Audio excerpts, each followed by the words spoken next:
తెలుగు రాష్ట్రాల్లో సంచలనం సృష్టిస్తున్న మత్తు పదార్థాల విక్రయం రాబోయే రోజుల్లో పెనుదుమారం రేపే అవకాశాలు కనిపిస్తున్నాయి. ఇప్పటివరకు కెల్విన్ ముఠానే కీలక పాత్ర పోషించిందని భావించిన అధికారులకు కొకైన్ సరఫరాలో ఆరితేరిన జీషన్ అలీ ఖాన్ అలియాస్ జాక్ అరెస్టుతో మరిన్ని విషయాలు వెలుగులోకి వచ్చాయి. కెల్విన్ను 2 రోజుల కస్టడీకి అప్పగిస్తూ న్యాయస్థానం ఆదేశాలిచ్చింది. వారిని పూర్తి స్థాయిలో విచారిస్తే మరింత మంది ప్రముఖుల పేర్లు వెలుగులోకి వచ్చే అవకాశం ఉంది.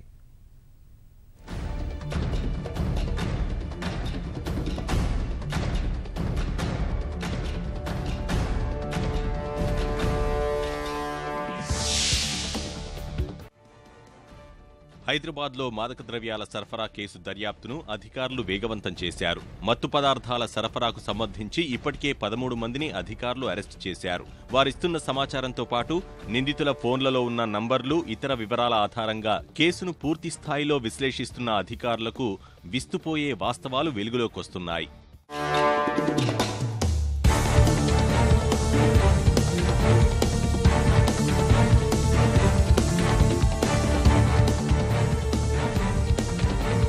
హైదరాబాద్లో మాదక ద్రవ్యాలను విస్తరించడంలో కీలకంగా వ్యవహరించిన కెల్విన్తో పాటు అబ్దుల్ ఖద్దూస్, అబ్దుల్ వాహెద్ను ఈ నెల 2న పోలీసులు అరెస్టు చేశారు. వారిని అదుపులోకి తీసుకున్నప్పుడు అది సాధారణ కేసుగానే భావించారు. ముఠా నాయకుడైన కెల్విన్ను విచారించేందుకు కేవలం 5-6 గంటలు మాత్రమే సిట్కు దొరికింది. ఆ సమయంలోనే అధికారులు వారి నుంచి కీలక విషయాలు రాబట్టారు. 2013లోనే కెల్విన్ను టాస్క్ ఫోర్స్ పోలీసులు గంజాయి కేసులో అరెస్టు చేశారు. జైలుకు వెళ్లి వచ్చిన తర్వాత ఎల్ఎస్డీ విక్రయాలపై దృష్టి సారించినట్టు తెలుస్తోంది. 4 ఏళ్లలో వ్యాపార సామ్రాజ్య విస్తరణకు కెల్విన్ ముఠా వ్యూహాత్మకంగా వ్యవహరించినట్లు తేలింది. ఆర్థికంగా డబ్బున్న పిల్లలు చదువుకునే పాఠశాలలు, కళాశాలలను లక్ష్యంగా చేసుకున్న ముఠా సభ్యులు వాటికి సమీపంలో ఉన్న చిన్న చిన్న దుకాణాలను కేంద్రంగా చేసుకుని తొలుత ఉచితంగా మత్తుమందులు సరఫరా చేశారు. విద్యార్థులు మత్తుమందులకు అలవాటు పడేలా చేసినట్లు అధికారులు గుర్తించారు. మార్కెట్ విస్తరించేందుకు కొత్త వ్యక్తులను తీసుకొచ్చిన వారికి ఉచితంగా గానీ, రాయితీ కింద గానీ మాదక ద్రవ్యాలు ఇస్తామని కెల్విన్ ముఠా ఆశ పెట్టినట్లు తేలింది.